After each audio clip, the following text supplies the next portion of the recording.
Welcome to பிரிதாசினி kitchen. இன்றைக்கி நம்ம பார்க்க போகிறது ஒரு சூப்பரான செட்டிநாடு ஸ்டைலில் மட்டன் மூளை மசாலா. ஆட்டு மூளையில் பண்ணுறது. இது ரொம்ப ஹெல்த்தியானது. இது ஒமேகா அதில் அடங்கியிருக்கிறதுனால ரொம்ப நல்லது. பிரெயின் நமக்கு ரொம்ப ஹெல்த்தியானதும் கூட. வாங்க பார்க்கலாம் இது எப்படி பண்ணலான்னு சொல்லிட்டு. இதுக்கு தேவையான பொருட்கள் நான் வந்துட்டு ஒரு 500 கிராம் எடுத்திருக்கேன் ஆட்டோட மூளை. அதுக்கப்புறம் சின்ன வெங்காயம் ஒரு 20-25, அப்புறம் வெள்ளைப்பூண்டு, பச்சை மிளகு ஒரு 3-4, தக்காளி ஒரு மீடியம் சைஸ் சின்னதாக கட் பண்ணியிருக்கோம். தேவையான மசாலா மிளகுத்தூள் 1 ஸ்பூனு, மல்லித்தூள் 1 ஸ்பூனு, பின்ன மட்டன் மசாலா ஒரு ஸ்பூனு, குருமிளகு 1/2 ஸ்பூனு, கரம் மசாலா, மஞ்சத்தூள். ஃபஸ்ட்டு என்ன பண்ண போகிறோன்னா, ஃபஸ்ட்டு இதை க்ளீன் பண்ணணும். நல்லா க்ளீன் பண்ணதுக்கப்புறம் ஒரு சுடு தண்ணியில் இதை நல்லா வேக போட்டுட்டு மஞ்சள் உப்பும் போட்டு வேக வச்சுட்டு தோலை மேலே உள்ள தோல் மாதிரி இருக்கும், அதை ரிமூவ் பண்ணணும். ஃபஸ்ட் அதை பண்ணலாம். என்னோடய வாய்ஸ் கொஞ்சம் சரியில்லை, த்ரோட் இன்ஃபெக்ஷன்னால் நல்லா கொஞ்சம் டிஃப்ரெண்ட்டாக இருக்கும், அட்ஜஸ்ட் பண்ணிக்காங்க. ஓகே, மஞ்சள் போட்டோம், இப்போ உப்பு போட்டுட்டோம். இது வேகட்டும் ஒரு 10 நிமிஷம். பாருங்கள், இப்போ கொதிச்சு வெந்து வந்திருக்கு. அதுக்கப்புறம் என்ன பண்ண போகிறோம்னா, இது மேலே உள்ள தூளை நம்ம ரிமூவ் பண்ணி எடுத்துக்கலாம். இது ஒரு பக்கம் ரெடி ஆகிட்டோம். ஓகே, இதை எடுத்து மாற்றி வச்சிடலாம்.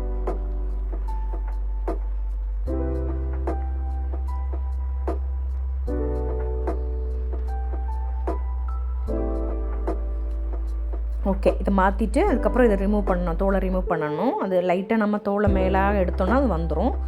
ஓகே, அதுக்கப்புறம் என்ன பண்ண போகிறோன்னா, நம்ம ஒரு தவா வச்சுட்டு அதில் 1/4 ஸ்பூன் ஜீரகம், 1/4 ஸ்பூன் பெருஞ்சீரகம், அதாவது சோம்பு ரெண்டும் போட்டதுக்கப்புறம் நம்ம வெங்காயம், சின்ன வெங்காயம் எடுத்துருந்தோம்.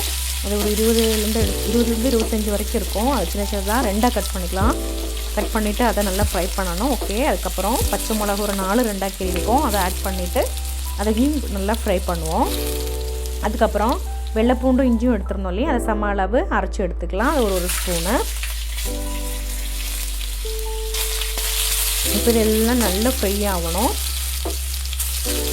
பாருங்கள், இந்த பதத்துக்கு வரும்போது ஜஸ்ட்டு ஃப்ரை ஆகிட்டு இந்த ஸ்மெல் வர ஆரம்பிச்சிருக்கு பாருங்கள். அப்போ ஒரு மீடியம் சைஸ் தக்காளி எடுத்துருந்தோம் இல்லையா, அதையும் சின்னதாக கட் பண்ணியிருக்கோம். அதை இதில் போட்டுக்கலாம். போட்டுட்டு இதையும் நல்லா ஃப்ரை பண்ணி எடுக்கணும்.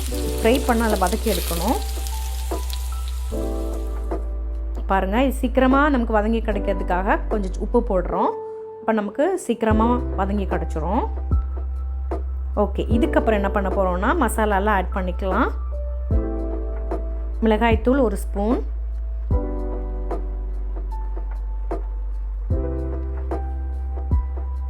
இதில் ஆட் பண்ணிவிட்டு ஃப்ரை பண்ணுவோம்.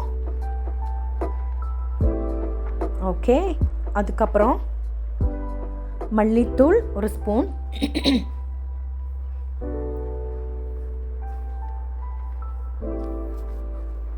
அது இதில் ஆட் பண்ணிவிட்டு நல்லா ஃப்ரை பண்ணணும்.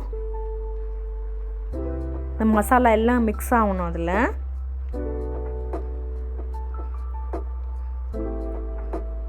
ஓகே, இப்போ மிளகாய்த்தூள் ஆட் பண்ணியிருக்கோம், மல்லித்தூள் ஆட் பண்ணியிருக்கோம். அதுக்கப்புறம் மட்டன் மசாலா ஒரு 1/2 ஸ்பூன். இந்த ஃப்ளேவருக்காண்டி, அந்த ஃப்ளேவரை நல்லா கிடைக்கணுங்கிறதுக்காண்டி மட்டன் மசாலா ஆட் பண்ணியிருக்கோம். வேணுன்னா ஆட் பண்ணிக்கோங்க, வேண்டானா விட்டுக்கோங்க. நான் ஆட் பண்ணியிருக்கேன். அதுக்கப்புறம் குருமிளகு, மஞ்சள் பொடி, கரம் மசாலா. ஓகே, 3 ஆட் பண்ணியிருக்கோம். பாருங்கள், இது நல்லா மிக்ஸ் பண்ணி விட்டுடலாம். ஓகே, இப்போ கொஞ்சம் இதாகும்போ இதெல்லாம் தேவையான அளவு இது வெந்து வரட்டும், தக்காளி எல்லாம். அப்போ அதை நல்லா கொஞ்சம் தண்ணி ஆட் பண்ணிக்கணும், ரொம்ப வேண்டாம். ஏன்னா இது நம்ம மசாலா திக் கிரேவி மாதிரி தான் பண்ணுறோம், அதனால் கொஞ்சம் இதாக இருக்கும். பாருங்கள், கலரே சேஞ்ச் ஆகிடுச்சு பாருங்கள். இதை மூடி விட்டுட்டு நல்லா வதக்கி வரும்போது இந்த கலரில் வரும், ஒரு மிக்சட் ப்ரௌன் கலர் மாதிரி பாருங்கள். ஓகே, இப்போ இந்த டைமில் என்ன பண்ணுவோம் அப்படின்னா, பிரிஞ்சு வர்ற மாதிரி இருக்குது பார்த்தீங்களா அந்த மசாலா எல்லாம். இந்த டைமில் நம்ம க்ளீன் பண்ணி வச்சுருக்கோம், தோலை ரிமூவ் பண்ணி வச்சுருந்தோம் இல்லையா, அதை இதில் ஆட் பண்ணிவிட்டு இதை நல்லா மிக்ஸ் பண்ணி விடுவோம். பாருங்கள், இந்த ஆல்ரெடி இது வெந்துருச்சு. நம்ம தோலை வேக போட்டு தானே தோலை உரித்தோம், அப்போவே வெந்துருச்சு. இந்த மசாலையில் பிடிக்கணுங்கிறக்காண்டி இதை மிக்ஸ் பண்ணி விட்டுட்டு ஒரு 5 நிமிஷம் போதும். பாருங்கள், நல்லா ஃப்ரை பண்ணி நல்லா மிக்ஸ் பண்ணி விடுவோம். அதோடு சேர்ந்து அந்த மசாலாவோடது இந்த நம்ம ஆட்டு மூளையில் கிடைக்கும். ஓகே, இந்த வீடியோ உங்களுக்கு பிடிச்சிருந்தா சப்ஸ்கிரைப் பண்ணுங்கள், ஷேர் பண்ணுங்கள். தேங்க்யூ ஃபார் வாட்சிங் this video. Take care all. Bye bye. Take care.